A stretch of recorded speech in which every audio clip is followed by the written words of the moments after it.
नवरात्र के पावन दिन आइल, पिया लिख ला जाके ले आई जाई न हो। नवरात्र के पावन दिन आइल, पिया लिख ला जाके ले आई।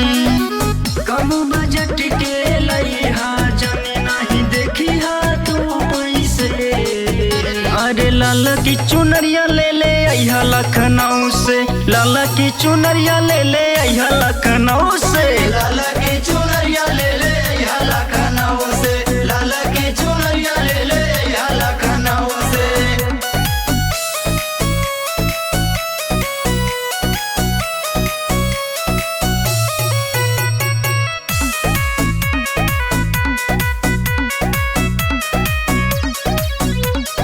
बघवा बनी के रथ मैया के ले आई, गाँव टोला मिली सब देवी गीत गाई।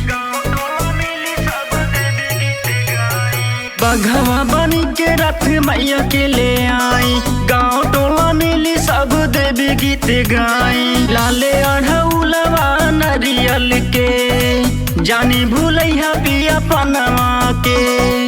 कब बजट के लइहा जानी नहीं देखी हा तू पैसे।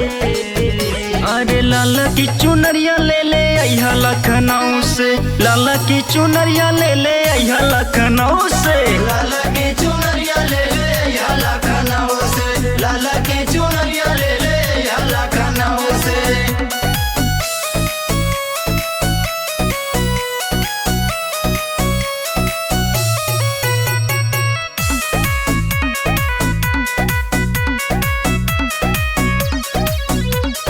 कैसे बोला पिया हम पंडाल के सजाई, जाए पिया जल्दी सामान के ले आई। कैसे बोला पिया हम पंडाल के सजाई, जाए पिया जल्दी सामान के ले आई। रोशन शिवा मना बतिया के जल्दी ले आई हा सामानवा के। कम बजट के लइहा जानी नहीं देखी हा तू पैसे। अरे लाला की चुनरिया ले ले आइहा लखनऊ से, लाला की चुनरिया ले ले आइहा लखनऊ से।